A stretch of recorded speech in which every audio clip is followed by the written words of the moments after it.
really wasn't worth thinking about. Even though Jinwoo wanted to see how much Baru had improved, he couldn't let him fight Thomas. He didn't want Thomas to get hurt or Baru to be damaged. And he knew if they fought, it wouldn't be a quick or easy match.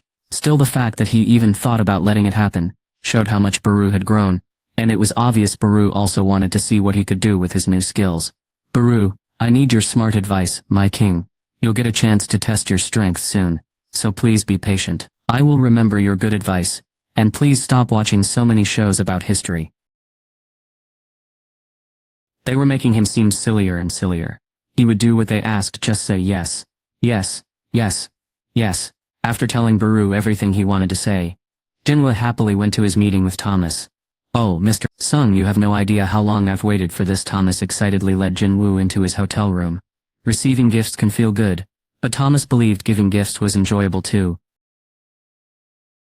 Thomas had wanted to give Jinwoo a really great weapon ever since Jinwoo asked for a dagger. He had been searching the guild storage room and found the perfect one that wasn't being used. Thomas came all the way here for a special reason. He was excited to see how the hunter he thought was the best in the world would react to these special gifts. He snapped his fingers, and his bodyguards brought in a box covered with a cloth. Actually, Jinwoo wasn't very interested in the present himself, because he already had everything he needed. He became more alert as the guards approached. What was happening? Humming sound grew louder. His magical energy seemed to connect with something inside the box. Thomas happily saw Jinwoo's face change. That's exactly what he expected. Thomas knew Jinwoo would recognize the knives as his own, and they would recognize him as their owner. This was the moment he knew his idea was right. These weapons had been hidden in the Scavenger Guild storage room, waiting for this chance. Clack. The box was set on the table between the two top hunters. This is to thank you for being kind to my group and me, Mr. Sung. Thomas carefully removed the cloth to show a clear case holding two knives stuck into a large scale. Jinwoo wasn't sure if knives was the right word for them. The blades of the weapons were shorter than swords but longer than most daggers. It wasn't their size that surprised Jinwoo, though it was their color. They were as white as snow. The weapons weren't made of metal but of something else entirely.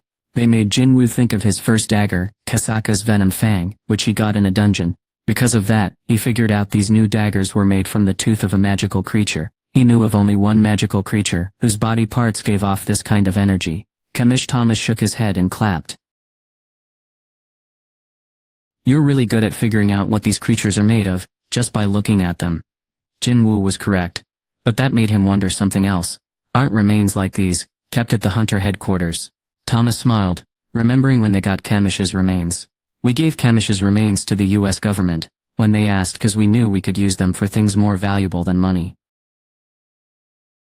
I was able to keep Kamish's largest and sharpest tooth as a reminder. I took it out myself after the creature bit me. No powerful being had ever been able to turn a dragon's tooth into a weapon, except for one person. Thomas said that the person who made these amazing weapons had passed away from old age, so no other weapons could ever be made from dragon remains. Back then the tooth was too small to make a sword, so the maker turned it into smaller knives. It seems like making that decision was a good idea. Thomas sounded pleased as he explained what had occurred earlier. He carefully opened the case and showed Jinwoo the dragon scale that the daggers had pierced. These now belong to you.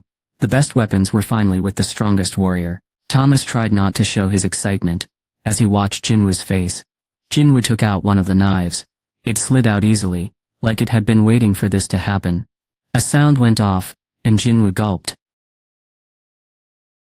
Soon information about the dagger appeared before him. Jinwoo couldn't believe his eyes. It seemed impossible. He brought out the Demon Monarch's dagger, his favorite weapon, to compare the two. Item: Demon Monarch's dagger. How to get very hard type dagger, attack power 220. This dagger was taken from Balan, the Demon Monarch. When both Demon Monarch's daggers are used together, they give you a special boost. This boost, called 2-in-1, adds attack power to each dagger equal to your current strength. Jinwoo's strength was over 300, so the boost would give each dagger over 500 extra attack power. The simple improvement was helpful, but it wasn't nearly as good as the new dagger. He was amazed when he looked at how much better it was. Seriously. Korea in trouble. Jinwoo looked closely at the daggers made from the tooth of Kamish, the dragon. He could hardly believe what he was seeing on the screen. showed information about a special item called KakaoPage is Wrath Trouble. To get unknown type dagger attack power 1. 500. It was a very well-made dagger created by a master craftsman using a dragon's fang. It was a powerful weapon unlike any other, and it could become even stronger depending on the skills of the person using it, because it reacted well to magical energy. All Jinwoo noticed was how strong it was. The dagger could already do 150 points of damage, and it might even be able to do more. He just couldn't understand it. If having more attack power made it easier to defeat enemies, using this dagger would probably feel like cutting through something very soft. Was there another dagger that was about as good? Jinwoo quickly looked at the shop menu, even though everyone was watching him. The small knives weren't very good for fighting, so Jinwoo looked at the swords instead. The weapons in the shop were always well made, but even the most expensive sword cost just over 1,000. It felt like he could hold a sword in each hand. He felt the weight of the knife, and really wanted to cut something. Anything at all. Thomas saw the change in his face, and laughed a little nervously. Oh my, Mr. Sung. Even if I make my defenses stronger with a special ability, that dagger could still pierce right through me. You wouldn't hurt me with the weapon I just gave you, would you? Jinwoo didn't want to do that at all. He smiled at Thomas's pretend sadness, then looked closely at the dagger again. Does it react to magic? To see what it meant for the dagger to react to magic, Jinwoo sent a small amount of his own magic to it. Wow, bodyguards are supposed to be quiet, and not make extra noise, but one of them couldn't help but breathe out in surprise. He quickly put his hand over his mouth, but since everyone was watching Jinwoo, no one noticed what he did. Oh my goodness, even though he had seen a lot in his life, Thomas was amazed by the dark energy coming from the dagger.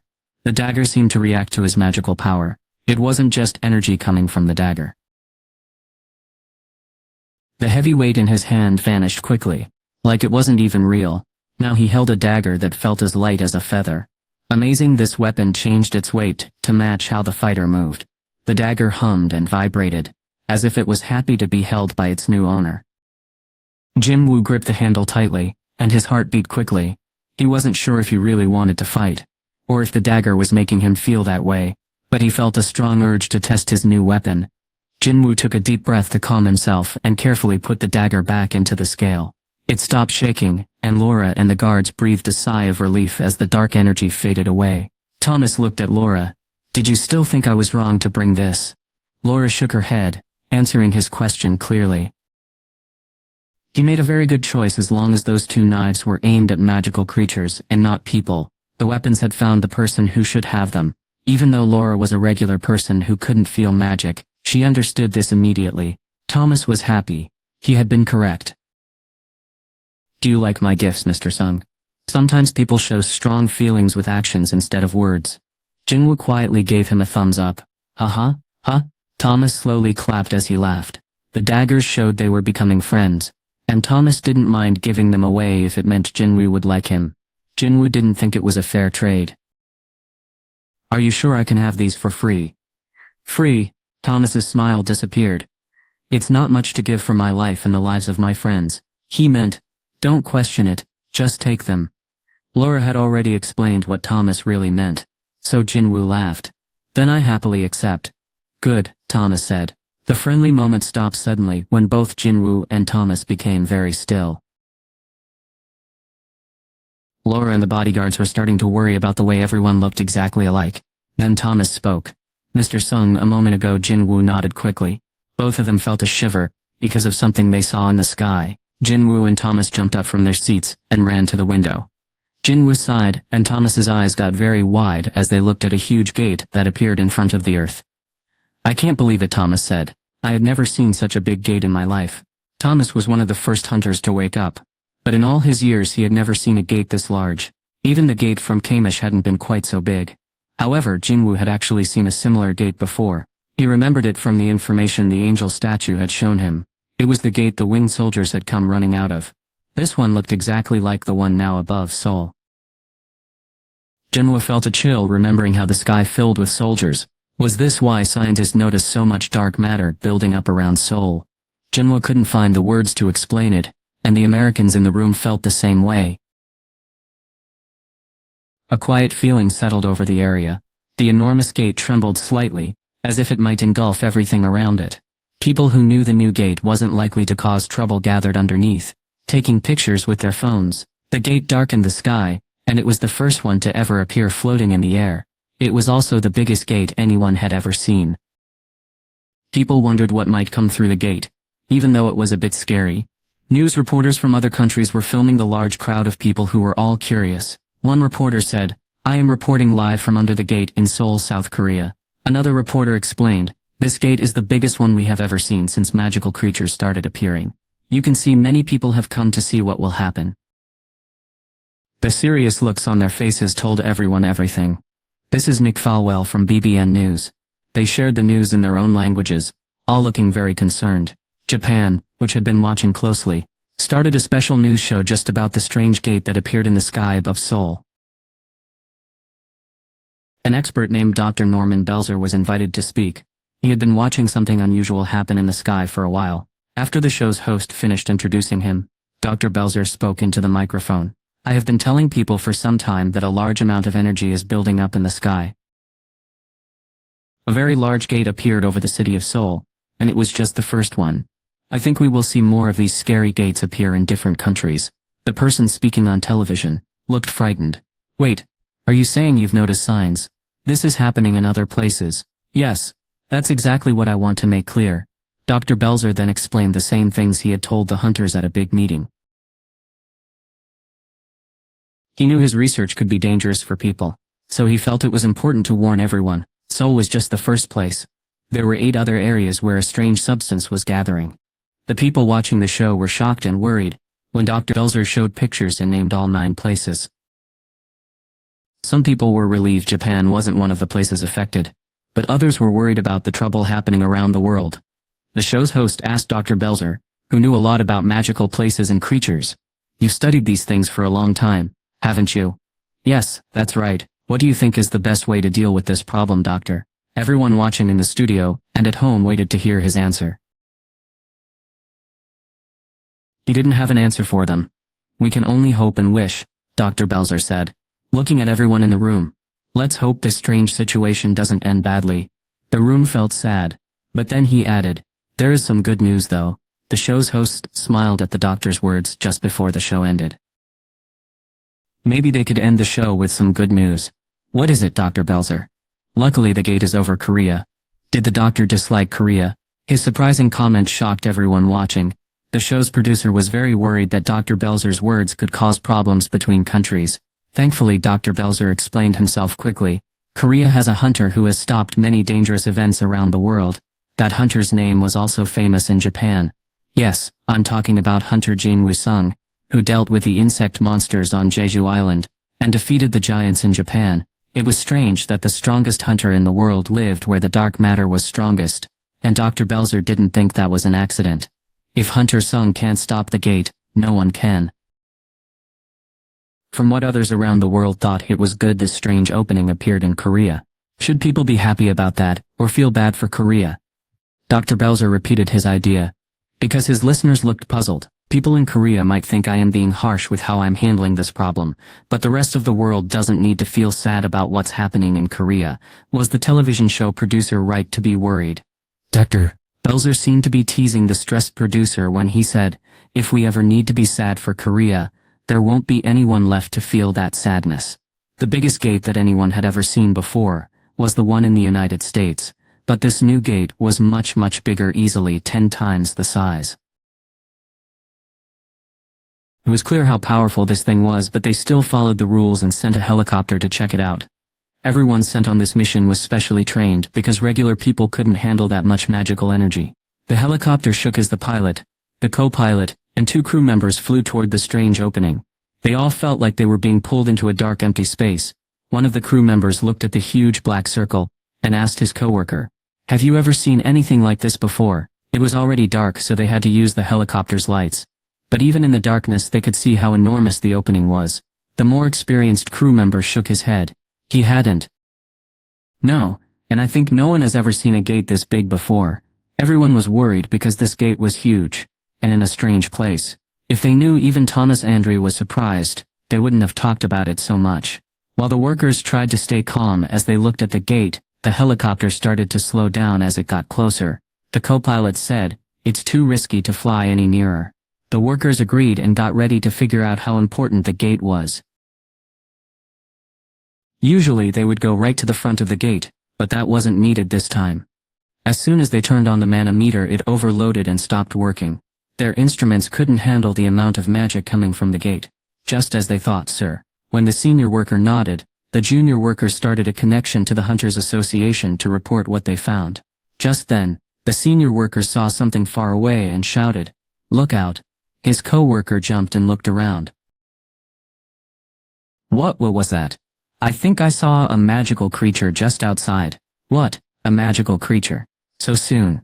It shouldn't have been possible for a magical creature to get out of a new gate. That was less than a day old. But the worker was a very experienced hunter.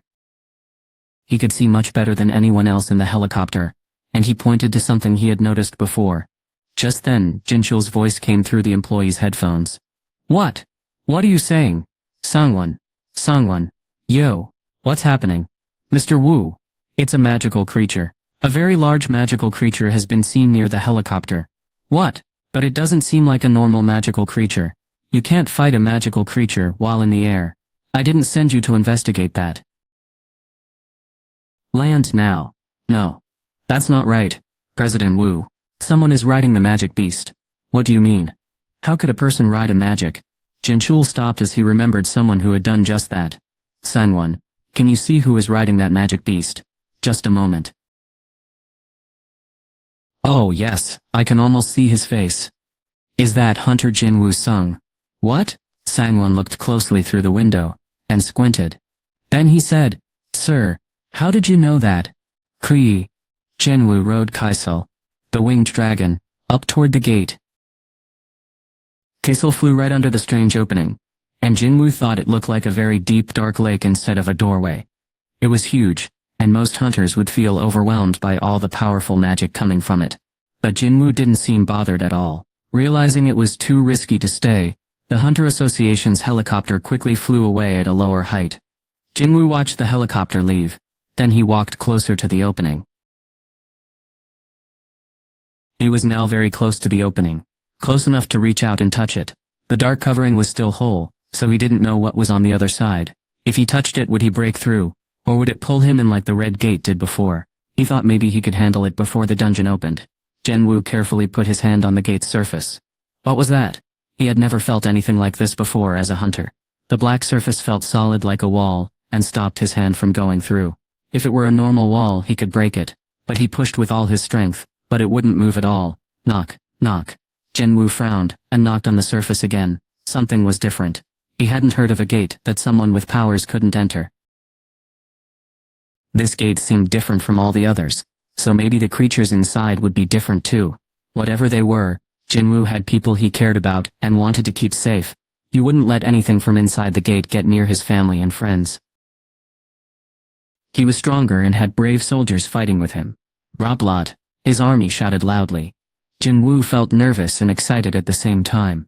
He had never felt this way before. He always thought there was a reason he was chosen as a player, and given this power by the system. Perhaps it was to handle this. I was being a little too sensitive. Jinwoo chuckled at how quickly his feelings had changed and removed his hand from the gate. Just then his phone buzzed in his pocket. It was a call he had been expecting from the Hunters Association of Japan. Hello? Hunter Sung. Yes, this is him. I'm sorry, but it's hard to hear you. Should I call back later? Jinwoo smiled as he looked at the buildings below. From so high up, they looked like small toy blocks. No, it's okay. I'm really high up. Is this about my request? Oh yes. I checked all of Japan using satellites just now. But the person from the Hunters Association of Japan seemed to be having trouble finding the right words. Had something bad happened in Japan too? Jinwoo would never have expected what the person said next. There is no gate. No new monster gates have opened in Japan. Jinwoo was very surprised to hear this. He had been spending a lot of time fighting monsters in Japan. Not one. That's right. I checked with hunter groups in other countries to see if it was just happening here. And I found out that the person speaking paused, looking worried. Since the big gate appeared over Seoul, all the other gates have closed. It had been 3 hours since the large gate showed up. What were the chances of every single magical gate in the world disappearing at the same time? That couldn't just happen by accident. Jinwoo was shocked, and just stared at the dark shape above him. The man working with him asked carefully, "Excuse me, but could you tell me why you wanted to find the strongest gate we had?" Jinwoo didn't know what to say. He wondered how he could explain wanting to test Thomas's powerful gift, which added 1/500 to his attack strength, before they went through the gate. He thought about a saying he had heard: even if everything fell apart tomorrow, someone still needs to do important things, like planting an apple tree. The other person just said, "Apple trees." "I understand. That's a good point." Jinwoo was almost finished with the call after giving a simple answer, but the person on the other end had something more to say. "Excuse me, Hunter-sung." "Yes." The person hesitated, seeming a little shy, then said, "I never really liked Korea.